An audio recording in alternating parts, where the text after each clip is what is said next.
আগে ধবলপুর গ্রামে দু বান্ধবী ছিল। একজনের নাম নিত্যা আর একজনের নাম চম্পা ছিল।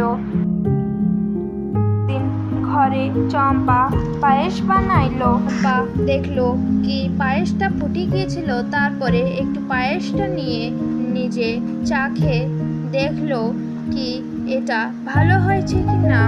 আর চাখলে দেখে কি এটা তো খুবই ভালো হয়েছে। চম্পা বলল কি নিত্যাকে একটু দিয়ে আসি বাটি করে।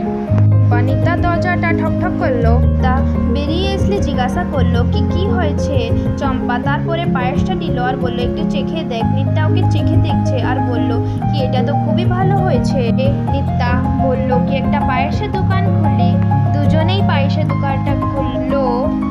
হিসাব নিকাশটা করতো, তাই জন্য জিনিস কিনবে বলে ওর পয়সাটা নিয়ে একটু একটু করে নিত্যা নিজের ঘর ভর্তি পয়সা করে নিয়েছিল। কিন্তু এখানে তাকে নিজের দোকানটা বন্ধ করতে হয়েছিল। এখানে এই গল্প থেকে শিখলাম কি নিজের কত ভালো বান্ধবী হতেও পারে, কিন্তু চোখ বন্ধ করে কারো উপরে বিশ্বাস করতে নাই। ও নিজের বান্ধবীও হতে পারে।